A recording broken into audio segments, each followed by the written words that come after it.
Soplar sobre la herida. Padre Jorge Oesterhel, Isabel Pisano. Soplar sobre la herida.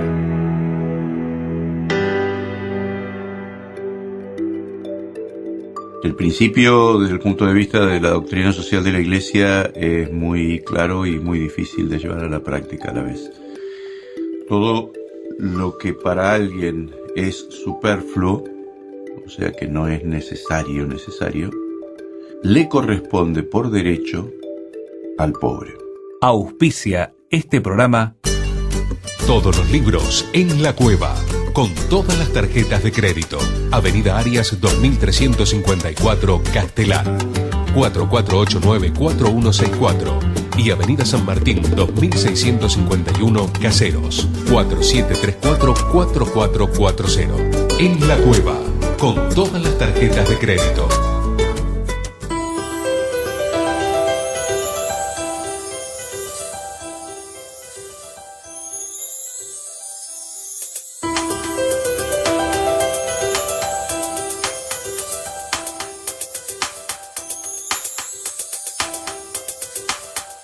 Hola, ¿qué tal? ¿Cómo les va? Estamos nuevamente compartiendo con todos ustedes Soplar sobre la herida. Estoy, como siempre, con Isabel Pisano. ¿Cómo estás, Isa? Bien, muy bien. Estamos en tiempos de mucho frío, por lo menos acá por la ciudad de Buenos Aires. Pleno invierno, pero días lindos, ¿no? Y sí, cuando sale el sol está todo bien. Pero es cierto, hace frío. Y tenemos varios temas que andan dando vueltas en el país, en el mundo, pero hoy teníamos ganas de meternos un poquito en el Evangelio, ¿no? Y escaparnos un poco de las realidades más así acuciantes. Es que yo no sé si es escaparnos de las realidades, bueno, más, porque hay cosas que son puntuales, suceden hoy, seguramente mañana o pasado ya o se resuelven o se olvidan, pero hay ciertas cosas que tienen que ver con las necesidades de la gente que no se acaban nunca.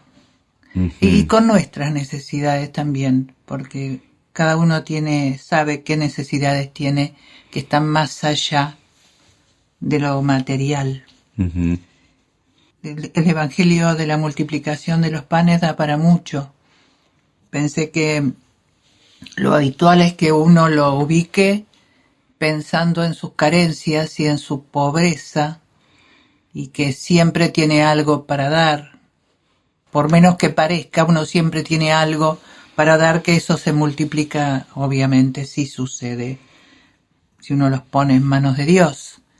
Pero también pensé que esto tiene que ver con otra cosa, que es cuando los recursos están en manos de pocos y hay muchos que no alcanzan a lo mínimo. Uh-huh. Entonces ese es el tipo de problema permanente, diría, ¿no? Evidentemente el milagro de la multiplicación de los panes es un signo que se puede leer desde muchos lugares, como casi todos los signos de Jesús. Por un lado es una demostración de Él dando vida y repartiendo el alimento. Por otra parte es una expresión, como vos decías recién, del valor que tiene lo poco que tiene alguno. Es el niño que está allí, que tiene unos pocos panes y unos pocos peces. Jesús, que toma lo poquito que tiene ese, que a su vez es un niño, y que con lo poquito que hay y que se pone a disposición de todos, llega el alimento para todos. Hoy en día esto adquiere una dimensión especialmente grave, o desafiante, mejor dicho, porque probablemente por primera vez en la historia de la humanidad cuenta con los recursos y los medios para acabar con el hambre y para que realmente el alimento llegue absolutamente a todos los rincones de la tierra, Y esto no ocurre porque hay algunos que se quedan con lo que le corresponde a los demás. La injusticia en la distribución de los bienes es tan patente y es tan bochornosa, no sé qué palabra ponerle, porque es realmente impresionante. Nos tiene que hacer pensar mucho, sobre todo en si cada uno de nosotros pone a disposición lo poquito que tiene, porque poniendo a disposición lo poquito que tenemos, tendría que alcanzar absolutamente para todos.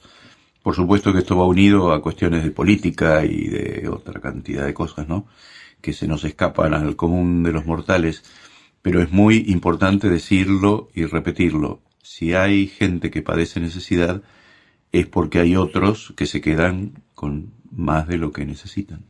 Sí, se apropian de lo que es de todos, ¿no? El principio, desde el punto de vista de la doctrina social de la Iglesia, es muy claro y muy difícil de llevar a la práctica a la vez. Todo lo que para alguien es superfluo, o sea que no es necesario, le corresponde por derecho al pobre. Cuando vos das de lo que te sobra, estás devolviendo al pobre lo que le corresponde por derecho. Ese principio así enunciado es muy claro, muy difícil de llevar a la práctica, fundamentalmente porque lo que la Iglesia no nos dice y nunca nos va a decir es que es lo necesario para cada uno. A cada uno le toca la responsabilidad de decir qué es necesario para mí y qué, por lo tanto, no es necesario y tengo que compartir. Y este necesario para cada uno cambia de persona en persona, cambia según las edades que uno tenga, cambia según la familia que se tiene. Evidentemente, lo necesario para mí, si tengo 6 hijos, es mucho más amplio que lo necesario para mí si estoy yo solo. Pero lo que la Iglesia nos dice sobre esto es que uno tiene que tomar una decisión.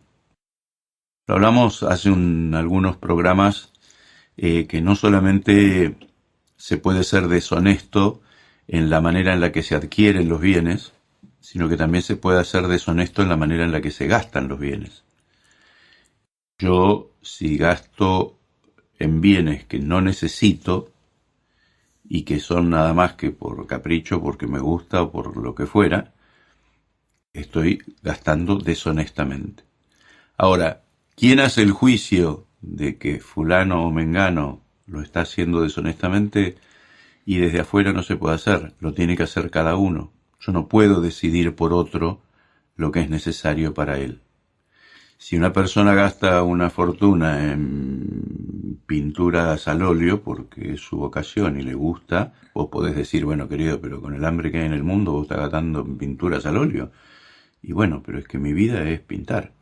Entonces, para él, si yo me compro una cosa de pinturas al óleo que me cuesta 1000 mangos, estoy haciendo un disparate porque es una pavada, porque no las necesito. Es un capricho. Pero si un pintor las compra, no. Entonces es muy difícil trasladarlo de una persona a otra.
Soplar sobre la herida.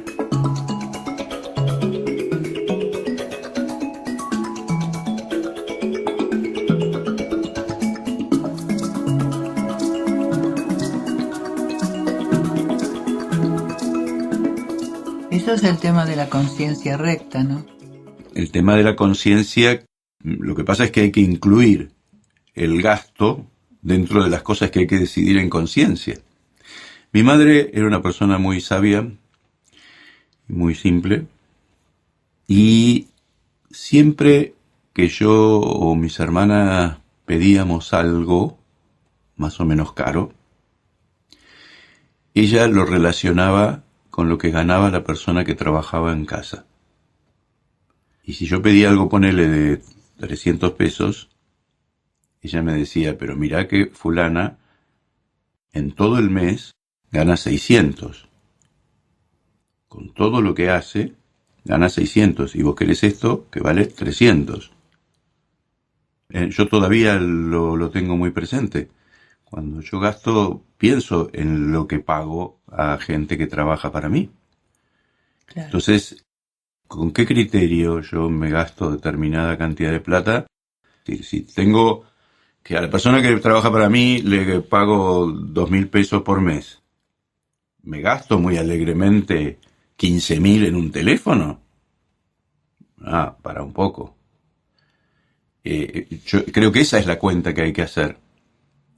Porque hay cosas que son, hay cosas superfluas, hay cosas básicas que uno tiene obligación de proveer y otros tienen el derecho de tener. Uh-huh. Lo básico para todos, que sería la vivienda, sería la educación, la salud, la comida, el cobijo, la ropa.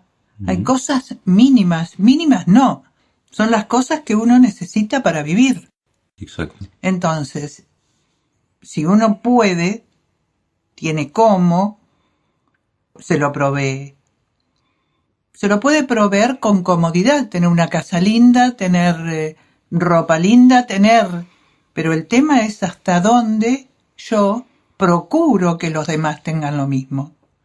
Cubiertas las necesidades mínimas y básicas para que una persona pueda desarrollarse.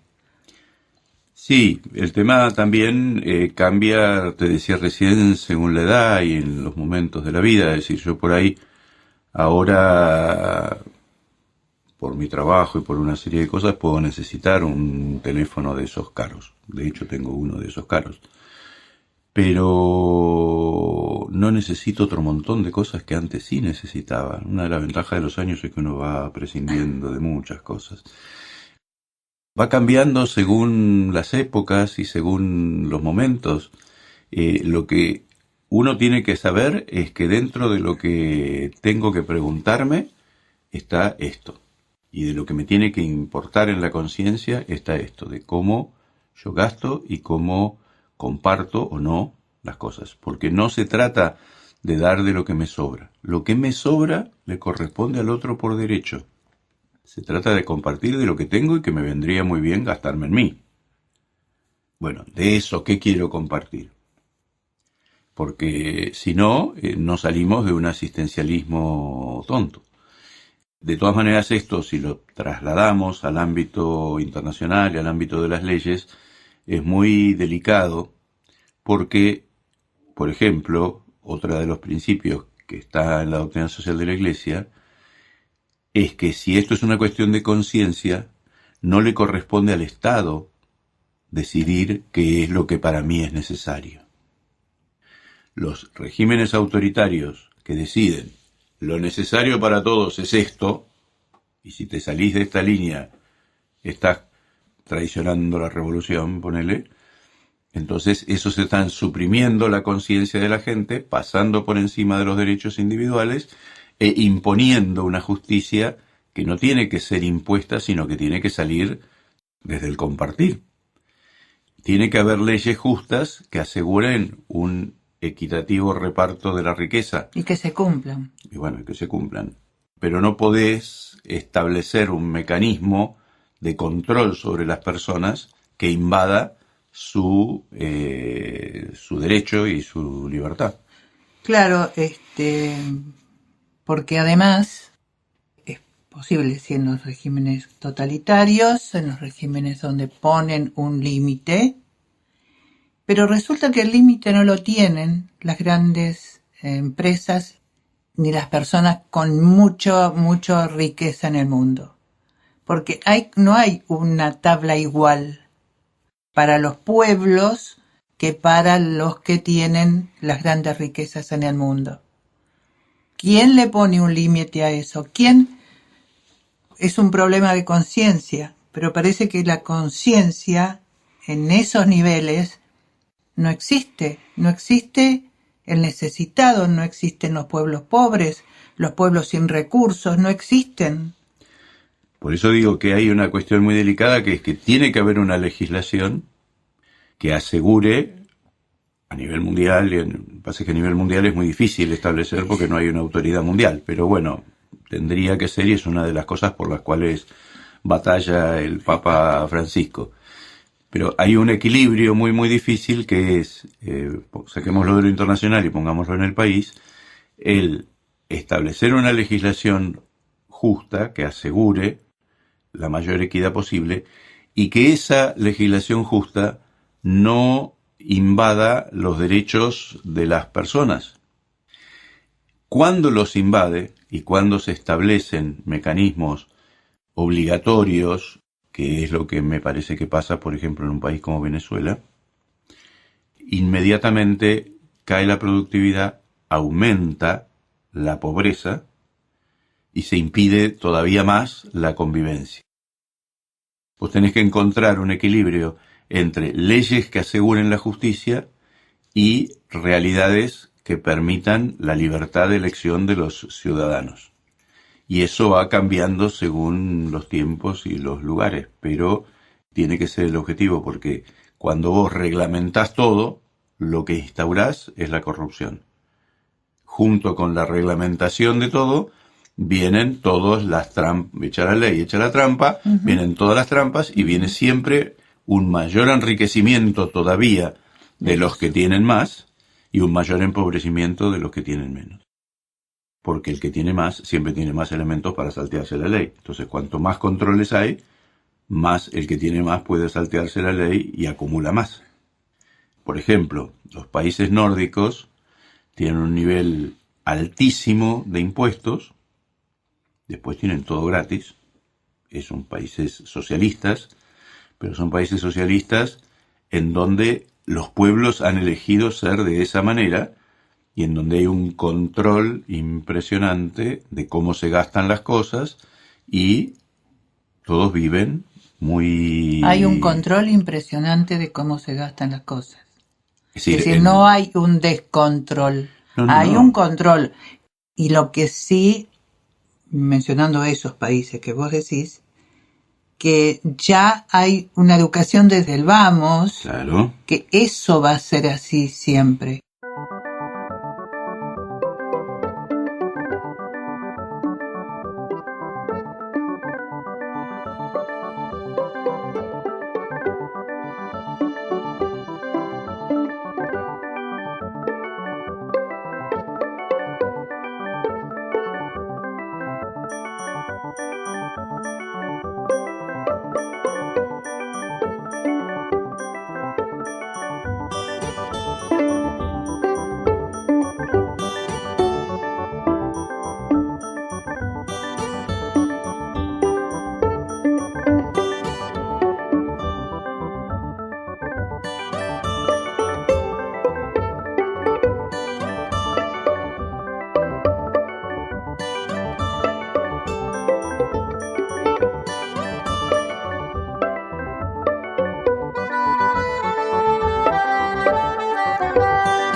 Soplar sobre la herida.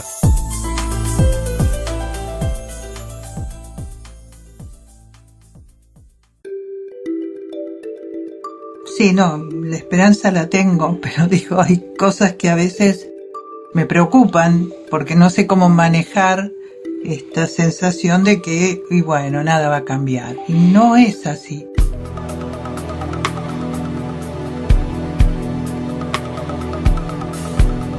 Soplar sobre la herida.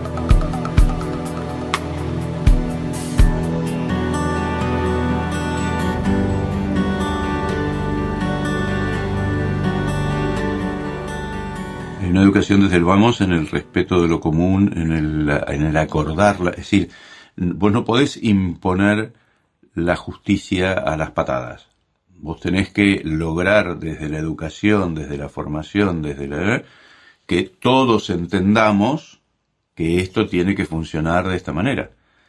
Los niveles de impuestos y de multas, además. Sí, de esos países es espeluznante. Pero está todo el mundo de acuerdo que eso sea así, y de esa manera funciona, siempre fue así, y logran niveles de equidad realmente sorprendentes. Nos plantean otro problema interesante, y es que en esos países, con un nivel de equidad alucinante, porque entre el más rico y el más pobre hay una mínima diferencia, sigue habiendo problemas enormes. Y son de los países con más altos niveles de suicidio, por ejemplo. Entonces, no todo es color de rosa. No todo es repartir bien las cosas, hay que ver cómo. Por eso falta es la conciencia recta, una educación para el compartir. Y yo observo que cuando más alto está uno, más indiferente se pone.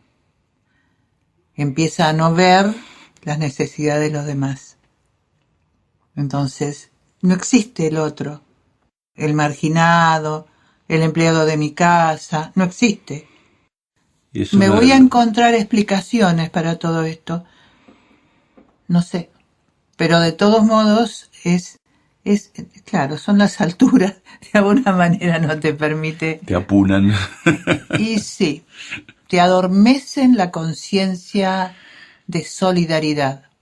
Hay un pasaje en la Biblia, una parábola de Jesús, en donde habla del rico Epulón y el pobre Lázaro, en donde el rico banqueteaba con espléndidos banquetes y el pobre Lázaro estaba a la puerta muriéndose de hambre. Y después, cuando se fue al cielo Lázaro, el otro se va al infierno, y el rico le dice a Abraham, que se lo ubica en el medio de la conversación, dile a Lázaro que venga, que calme con una gota de agua o algo por el estilo, mi sed o algo por el estilo. Y el otro le dice, no puede pasar de acá para allá, ni ustedes pueden pasar de acá.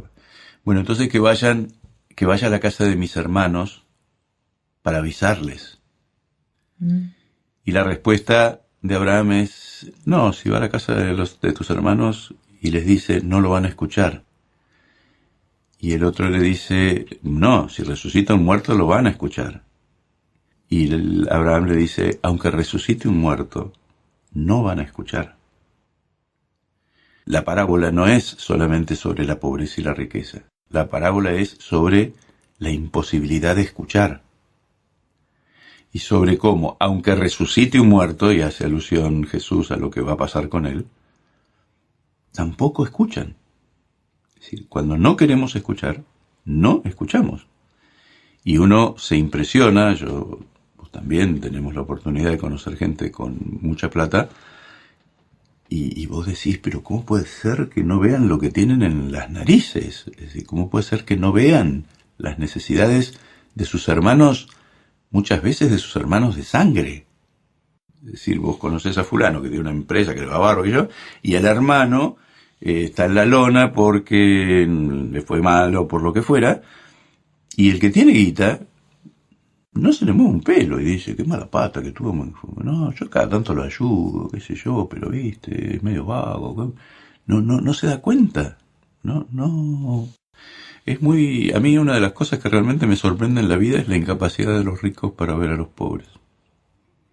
Es que no existen Es lo como que- prioridad. No, es que es lo que habla el Papa de la globalización de la indiferencia. Y junto con esto viene todo la parafernalia del entretenimiento. Siempre hay algo más para gastar y algo más para no pensar y algo más para entretenerte y entretenerte consumiendo. Lo importante es que consumas y consumas y consumas y generándote permanentemente necesidades artificiales, ¿no? Sí. Por eso es tan Los impactante libros. también la imagen de austeridad del Papa, donde vos decís, y si este tipo vivía así. Yo me acuerdo cuando él no era Papa, venía acá a Ituzaingó, cuando yo era párroco en Ituzaingó, y su hermana vivía muy cerca de la parroquia, y él venía a visitar a su hermana los domingos a la tarde, y muchas veces se quedaba con celebrar conmigo la misa del domingo a la tarde. Él era arzobispo de Buenos Aires y concelebraba y quería que yo presidiera la misa, y yo le decía, no, pero usted tiene que presidir. Me dice, no, vos sos el que conoce a tu comunidad, yo me siento acá y concelebro. Bueno, yo tenía que celebrar la misa y además celebrar la misa con el arzobispo de Buenos Aires al lado, sentadito en una silla mirándome.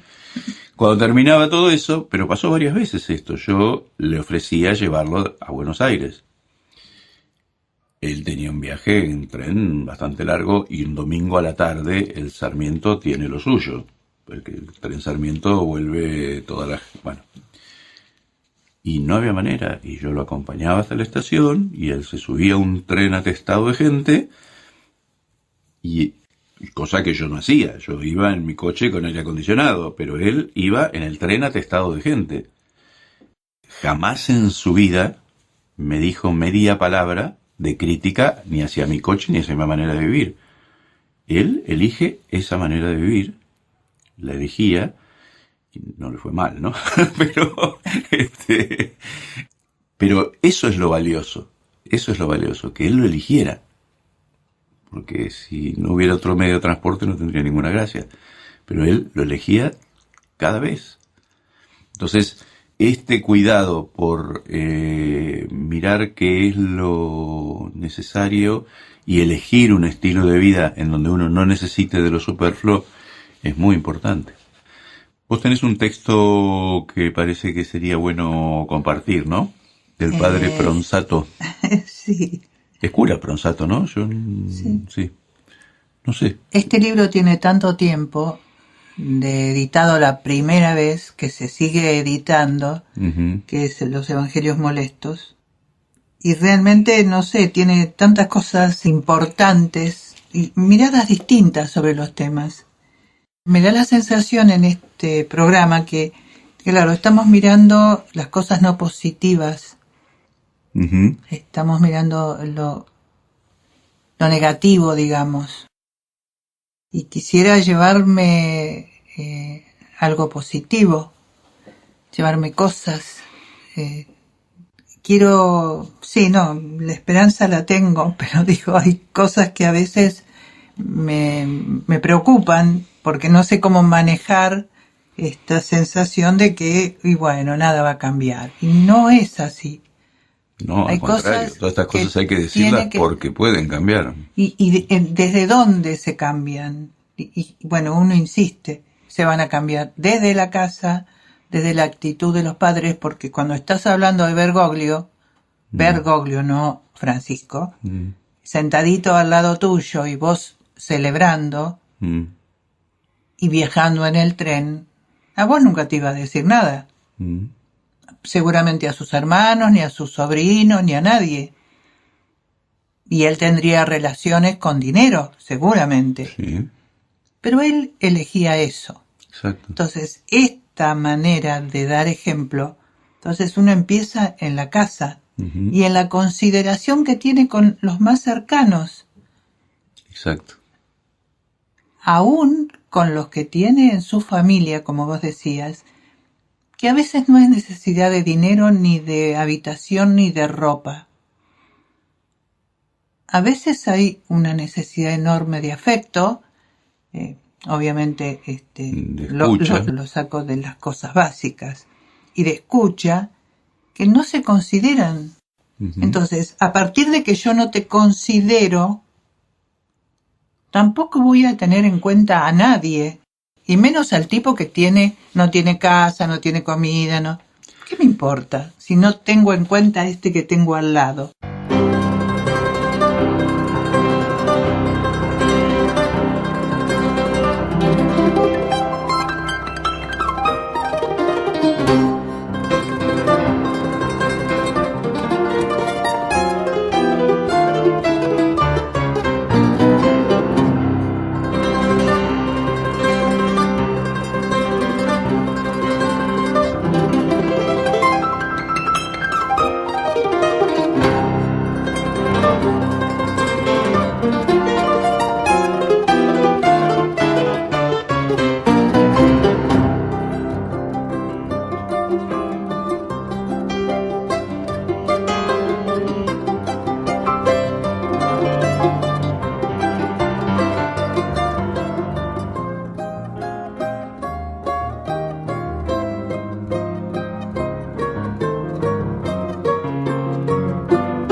Soplar sobre la herida.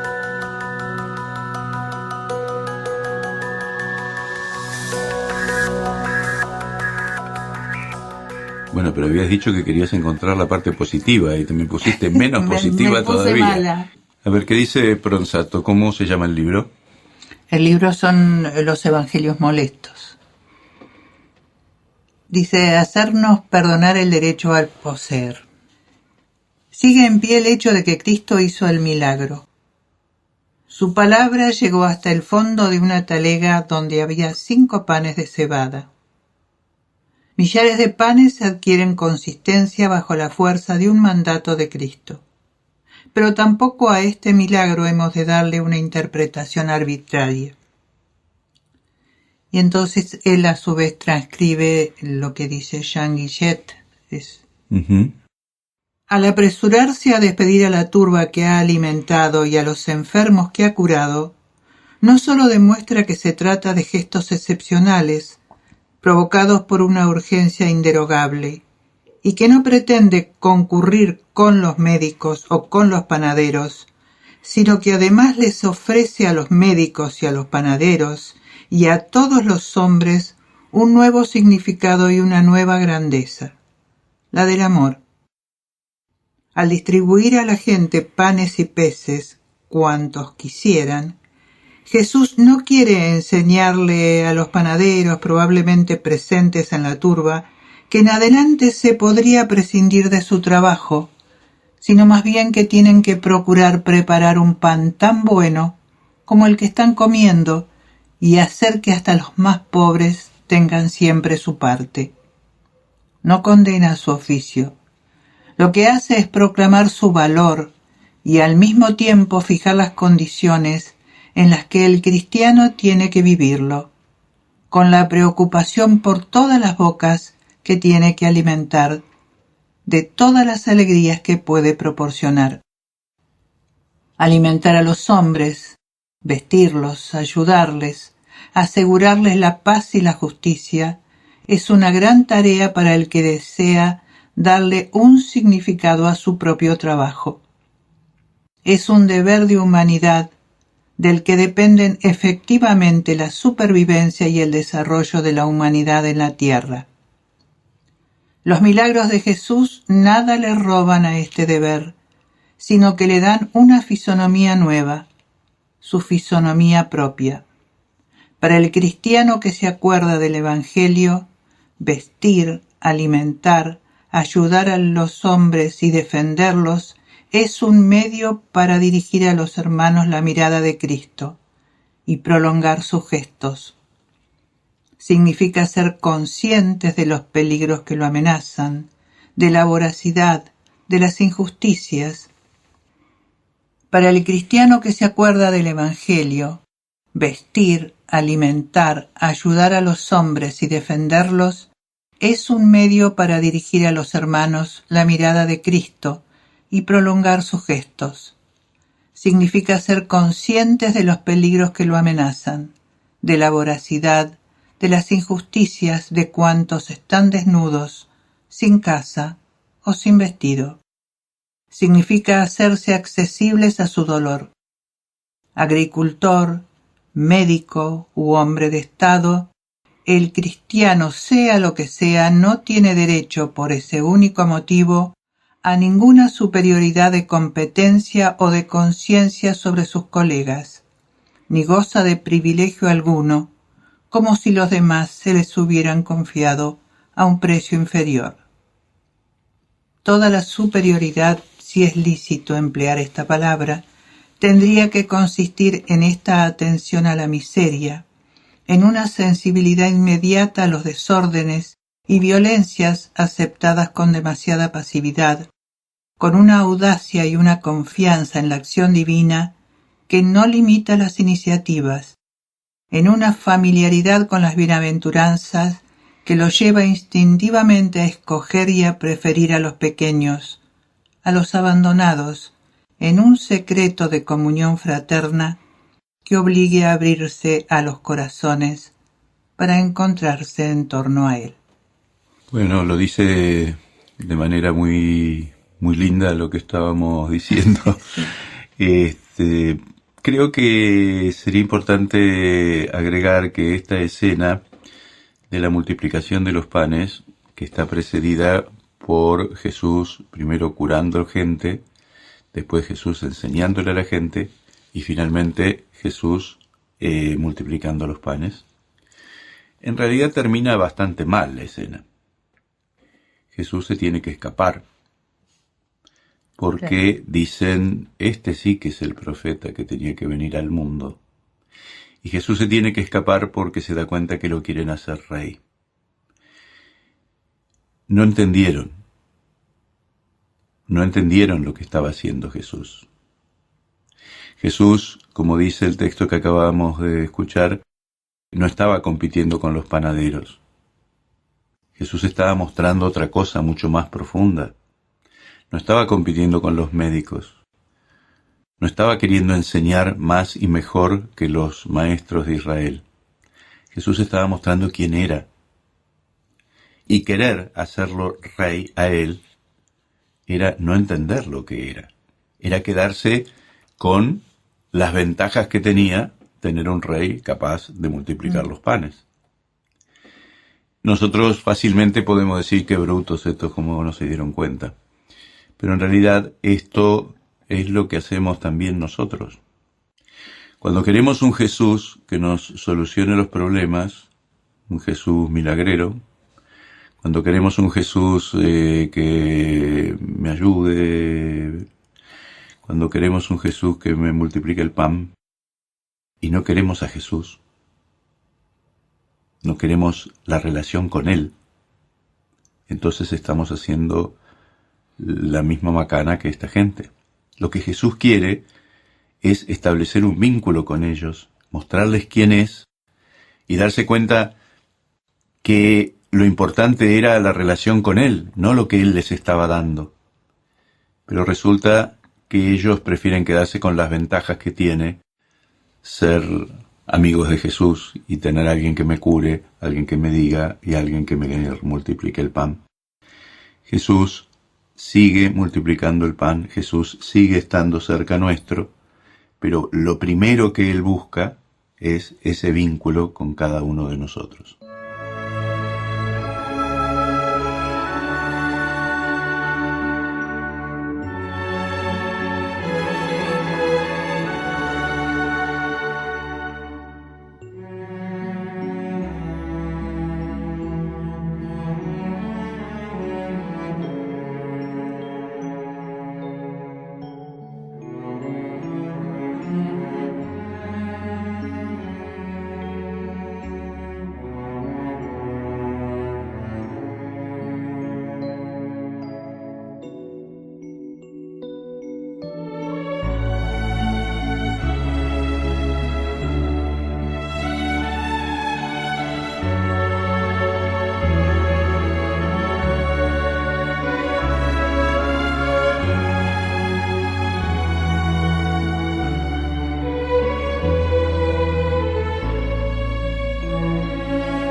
Soplar sobre la herida.